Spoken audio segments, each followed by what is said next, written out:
I don't like bugs, and I don't think I'm alone in that. Creepy crawlies, my grandma called them. But she'd also follow up that phrase with some empathy. They're just trying to get along in this world, she'd say, just like you and me. Maybe that's true, but sometimes I wonder if Grandma would have changed her tune if she'd been around when the National Reporter published a bizarre article. In the fall of 2013, the Fukushima nuclear plant in Japan had a meltdown. According to the National Reporter's story, the radiation wasn't just poisoning the environment, it was changing it.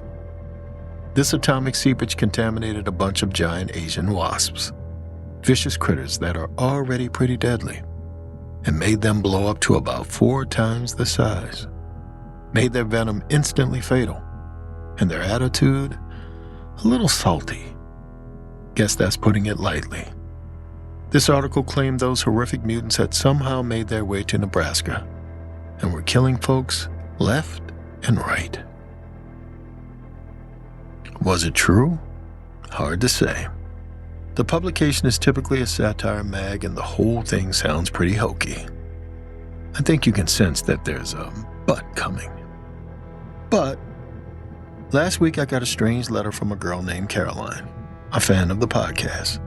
She referenced that 2013 article, asked if I'd come to her hometown in Nebraska, someplace called LeWitt, and do a story about the Hornets.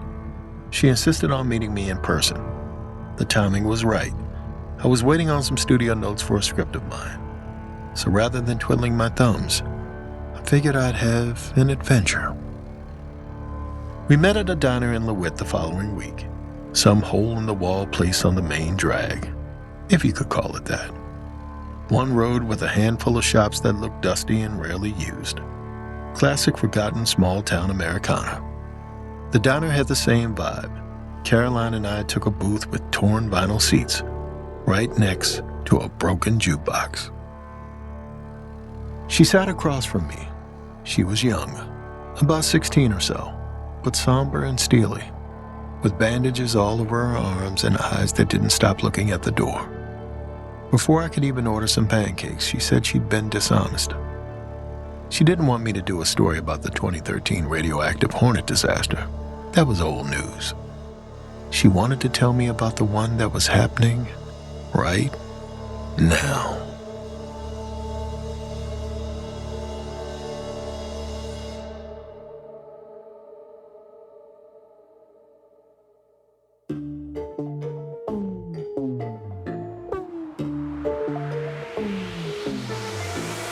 You're listening to Run, Fool!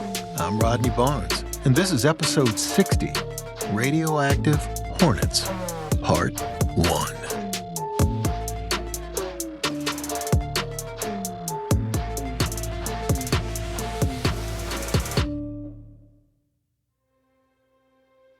I'd come to find out there was a time when Caroline wasn't so steely and watchful, when she was just a naive kid struggling against the weight of sky-high expectations. Caroline's story started a month or two ago, at the end of spring, when she was leaning forward at the starting line of a high school track meet, her whole body tensed, ready to lunge as soon as it was time. Then, the starting gun went off with an echoing bang. Caroline shot forward.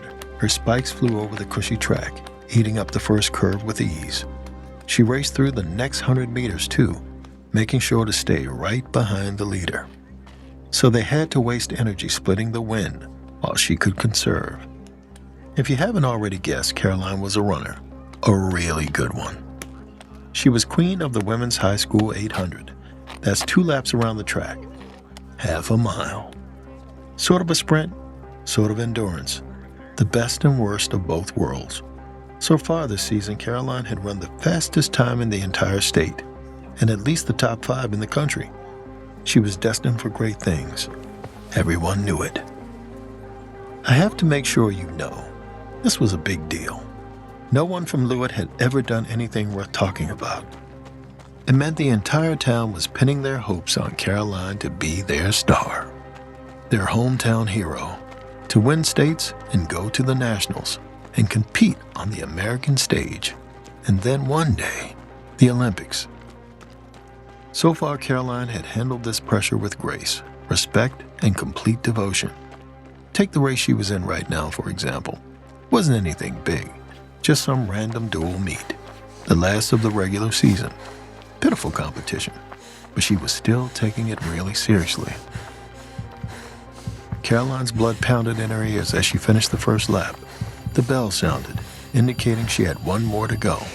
Her body was spry with energy. Months of training made this feel easy. While the girls around her were wheezing, she took the lead with 200 meters to go. Her teammates screamed at her from the sidelines. The low timbre of her coach's voice echoed, egging her on. She felt a surge of adrenaline as she rounded the last bend. But then, a funny thing happened. She saw the finish line.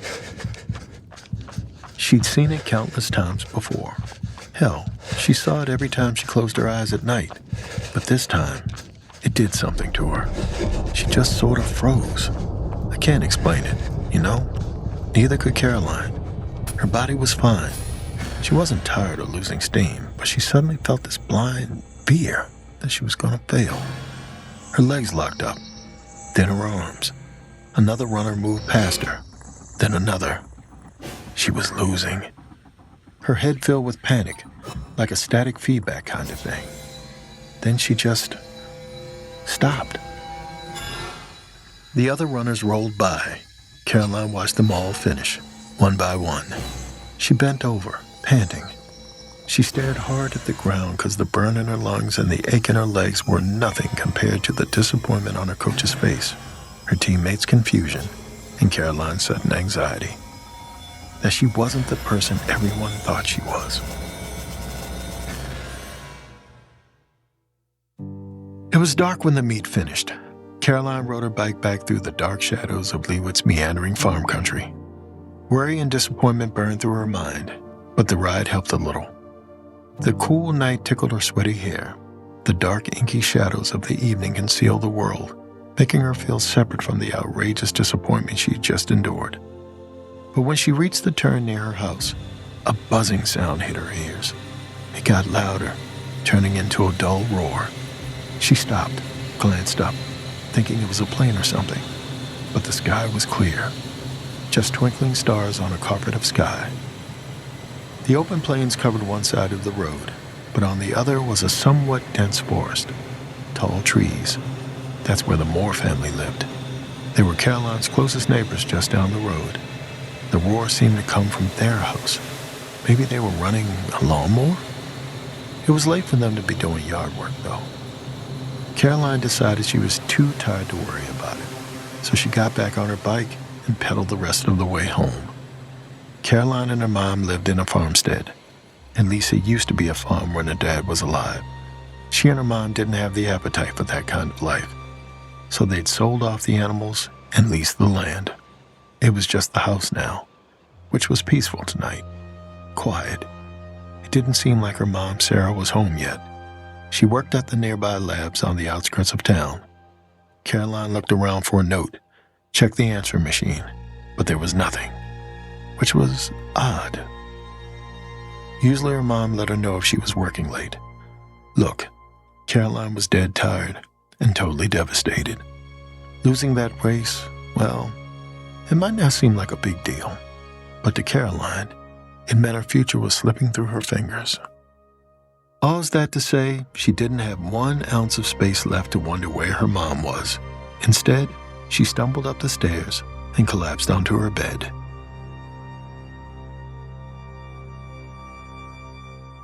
Caroline got up the next morning, filled with a renewed sense of purpose. She decided yesterday wasn't going to defeat her. It was a wake-up call. States was in a few days. She just had to train even harder now. Eat better. Get more sleep. So she got her gear on and headed out for a shakeout run. She was so focused. She didn't stop to notice. Her mom still wasn't back home. Once outside, Caroline headed for a trail in the woods.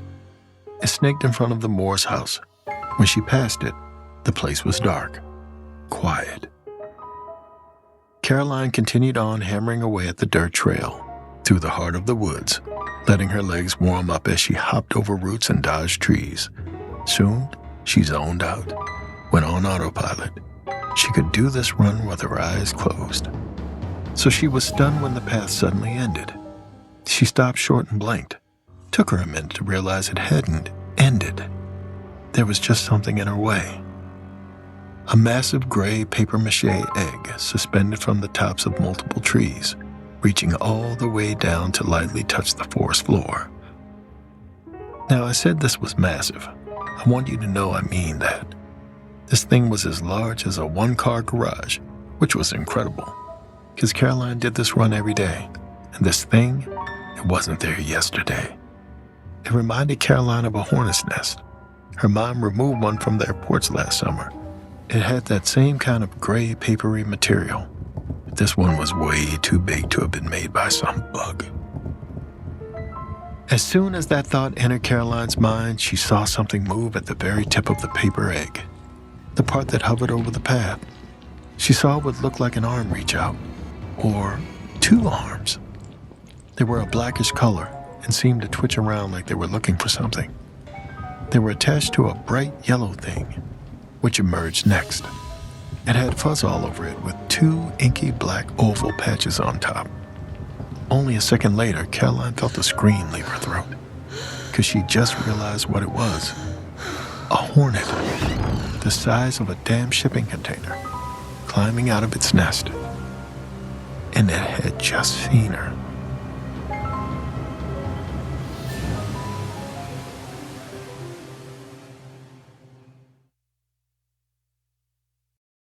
This show is sponsored by BetterHelp.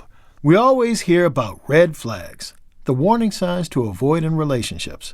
But what about green flags, the signs that you're on the right track with a friend or partner? If you're not sure what they look like, therapy can help.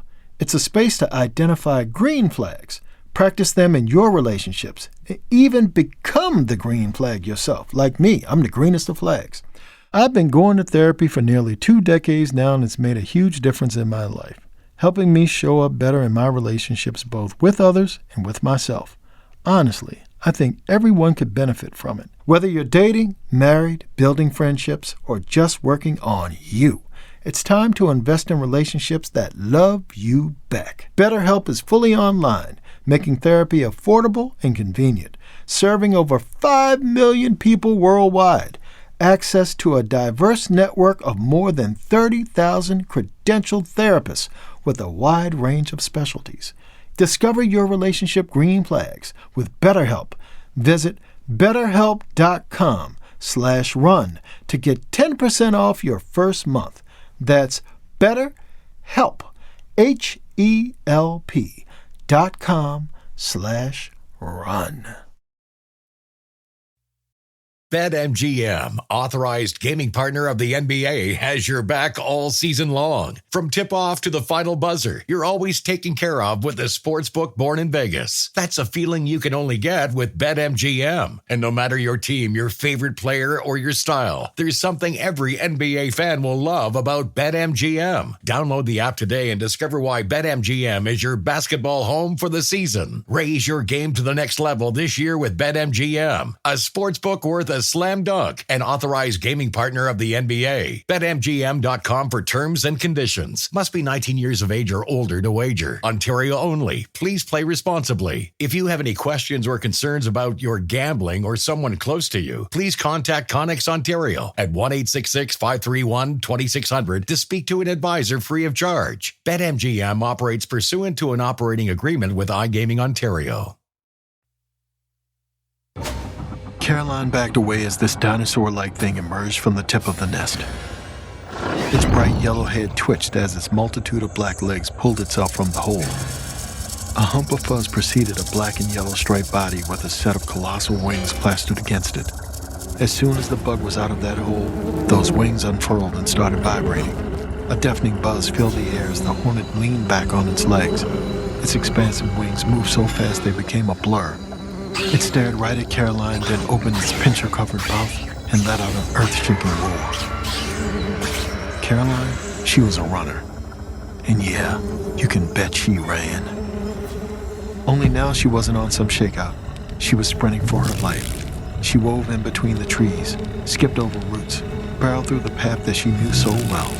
She heard the roar of the Hornet's motor behind her, the snapping of tree branches as it shoved its way through, trying to get her. Then she heard the buzzing move upwards. A shadow fell over her as she ran. She looked up. The Hornet was above her, flying over the trees, covering way more ground than Caroline ever could. I mean, she was fast, but this thing, it was faster.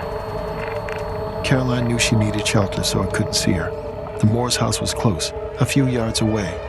She could see the clearing through the trees. Seconds later, she burst out of the woods, bolted for the Moore's front door, hoping they'd left it unlocked. The Hornet's furious buzz thundered above her. She could see its shadow on the ground, broaden like it was getting closer. But her hand closed around the Moore's door handle, feeling a rush of warm relief as it turned easily. She flung it open and threw herself inside, then slammed it behind her. She shut her eyes tight as she heard that earth-shattering buzz get louder and louder. Then it disappeared. Caroline opened her eyes and looked up. In the sky above, she could see the Hornet. It was flying away. She had no idea what made it leave. Then she realized she was inside. She shouldn't be able to see the sky.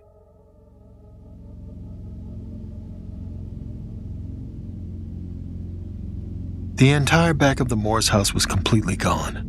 Debris and glass lay everywhere. Furniture upturned. The ceiling had caved in. Caroline was surprised she'd even got the door open. When she looked closer, she realized the home hadn't just been demolished. It'd been gnawed on.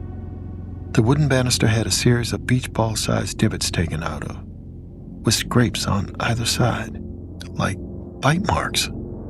The same kind of holes were all over the walls. All the stairs, the floorboards, in a few places some residual piles of wooden debris lay. They were shredded and seemed wet. Caroline remembered another thing about hornets. From the summer when they'd killed the nest of them.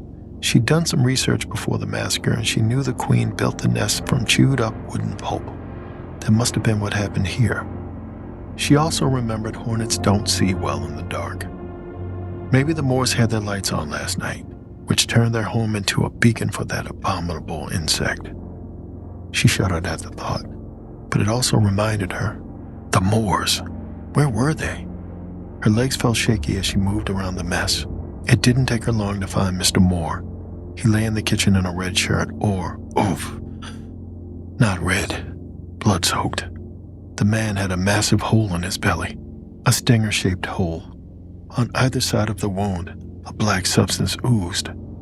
Caroline stepped closer and realized his skin was bubbled up and rotted. The hornet stinger hadn't just killed him, it infected him. Caroline's hand flew over her mouth, trying to stop the bile that rose up. She was about to run when she heard something. A low, feeble whimper. She slowly turned to look into what used to be the living room. Under the demolished coffee table, a pair of legs stuck out, feet enclosed in slippers. Mrs. Moore. Caroline rushed over and pushed the table to the side, then gasped. Mrs. Moore lay there, disoriented, cradling her arm, which had a violent gash on it, running from her wrist to her shoulder, with that same black ooze around its edges. It shouldn't have been a deadly injury, but her chin and hair were covered in dried vomit. Her skin was a vibrant red and had started to disintegrate. She looked like she was sinking into herself, with yellow eyes that drowsily peered at Caroline. She opened her mouth to speak, but nothing came out, just a low moan. Caroline stepped back quickly, because she finally understood what was happening. Remember, Caroline's mom, Sarah, worked at the lab in the nuclear sector. She told Caroline tons of gory stories about radiation poisoning. That's exactly what this looked like. The hornet stinger must be infused with nuclear muck. That would explain why it was so big, too. It was some kind of mutant. But Caroline's revelation didn't help Mrs. Moore. Someone else would have to do that. She told Mrs. Moore to hang tight, then ran into the kitchen, grabbed the phone, but it was dead. Crap. So she took off, towards her house. She'd only gotten a few steps when she heard something that made a cold sweat break out all over her body. A low, distant, but utterly recognizable Buzz. A large shadow flooded the grass around her, a dark patch of doom. The hornet's buzz turned thunderous, rattling Caroline's bones as the thing landed in front of her, shaking the ground as it took its position. Its black-plated eyes roamed her from head to toe. Caroline's breath caught. She looked at its stinger, remembering the way Mrs. Moore was baked from the inside out, just from a scream. She slowly backed away, heart hammering against her ribcage. The hornet's antenna twitched, then it lunged, stinger first, trying to spear her through the middle. Caroline leapt out of the way with a scream. She fell to the ground, hands raking through the freshly cut grass. Coating her palms with a thin smear of mud, she scrambled to her feet and blindly ran towards the nearest shelter she could see, the Moor's shed. Caroline got there in seconds. Her hands wrenched it open easily, but as she dove inside, she realized someone was already in there.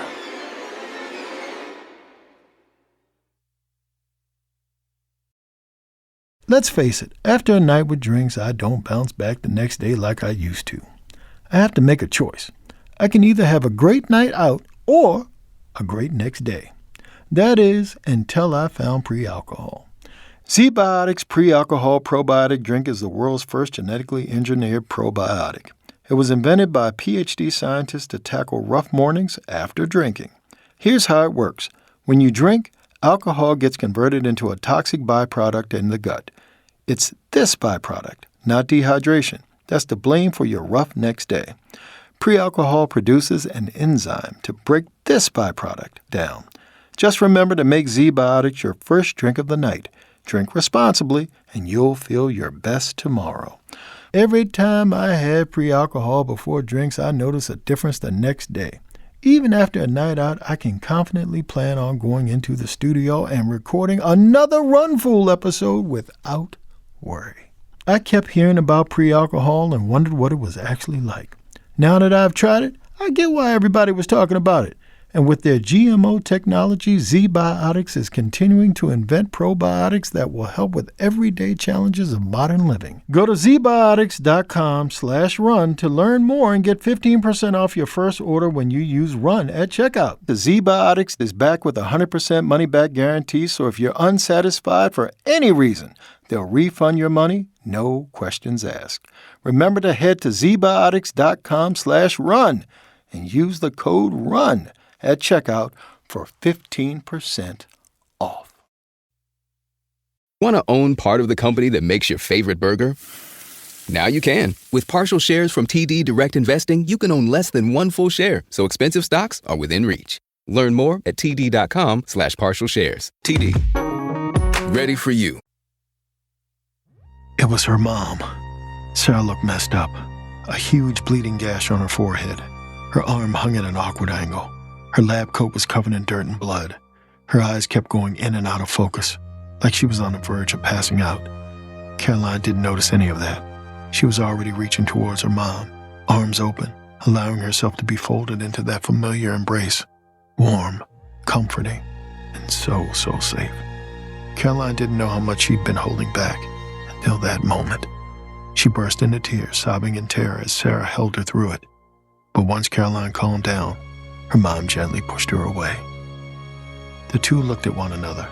Caroline had so many questions, like, where had her mom been? What was this thing?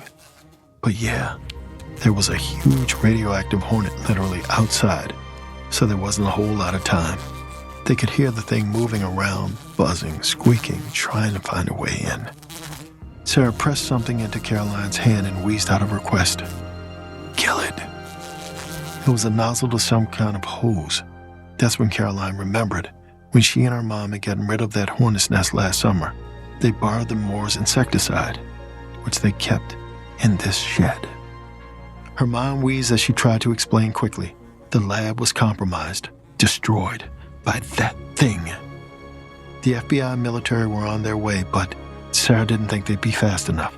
So she got here, intending to find it and kill it. But her eyes suddenly rolled back into her head. She staggered to the side, grabbed the wall to steady herself. The implication was clear. Sarah was too hurt to do this. Caroline had to be the hero. The thought made her stomach clench.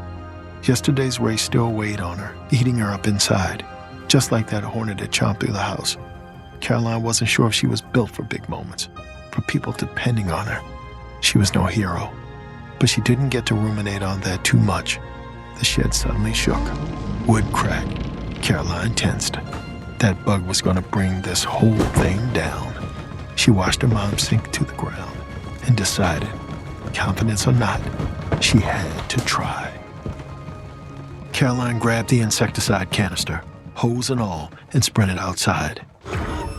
She'd only gotten a few steps when a bright yellow stinger slammed into the ground right in front of her, barely missing her face. She screamed and raised the nozzle, but one of the hornet's spindly black legs kicked it out of her hand. She yelped, dove to grab it on the ground, then staggered forward, just as the stinger came down again. It was so close. She could feel it go by, nudging the back of her shirt. She screamed as the hornet raised his stinger yet again. This time, Caroline ran. She knew she needed to face this thing, to kill it, but she was just too scared. She booked it into the woods. She could hear the roaring buzz move over her. The wings sputtered through the air. She could feel the hornet's stare boring into her back. Then she stopped, because she'd forgotten something very essential. The nest. It was still there, stretching between the trees, blocking her path. She was cornered. The ground shook under her feet. She slowly turned. The hornet had landed on the path behind her. Its mouth was wide open, a pincher-lined hole, which I'm sure has some scientific name, but who cares about that? All Caroline knew was that she was staring into a lethal, bottomless pit of a mouth that was about to rip her apart. Caroline fumbled with the hose. Her shaking hands tried to raise the nozzle before the hornet's formidable TV-sized head got to her. But as she lifted it, the beast flicked another one of its spindly legs. It slammed it into her stomach. With a shriek, Caroline went airborne. The insecticide hose flew from her hand as she soared into a tree, smashing into it like a rag doll. She crumpled at the base of the trunk. Caroline groaned as she opened her eyes. Everything had gone blurry. Everything but the monster that loomed in front of her. Terror clawed at her insides. This was it. She was a goner. It's funny. She always thought she was destined to be special, to be someone that people remembered. She was wrong. She exhaled, trying to prepare herself for this thing to rip her apart. But then she saw the nozzle. It lay just a few feet away, half covered by some leaves. Caroline could reach it. Just as the hornet lunged forward, Caroline dove. It was pure instinct before she could convince herself not to, or let fear paralyze her. She felt her breath catch as her hand closed around the nozzle. Then she whipped around and shot a stream of poison into that hornet's face. The insect had been right over her, about to strike, so the jet of insecticide smashed it between the eyes. Caroline was close enough to watch it hit, then literally melt away the hard shell of yellow that covered its head. It was so violent, so wretched, that the thing didn't even get a chance to scream. It twitched and opened its mouth. A torrent of toxic bile poured out, flooding the ground where it hovered. Then it collapsed into its own muck. Caroline crawled away, coughing as a harsh chemical scent tore through her nostrils. She scrambled to her feet, staring at the corpse, letting herself feel something she hadn't felt since she lost that race yesterday. Satisfaction. Then she staggered off, away from the carnage, towards her mom, towards safety. If she'd hung around a little longer, she might have heard something important. A rustling, followed by a chorus of urgent, panicked squeaking. It was coming from the hornet's nest. That was part 1 of Radioactive Hornets. But want to know where this all began? Head over to joinrunfool.com today. That's JOINRUNFOOL.com. You can sign up for longer, scarier episodes, ad-free listening, and exclusive Ask Me Anything sessions. Sign up now at joinrunfool.com. Don't walk. Run, fool!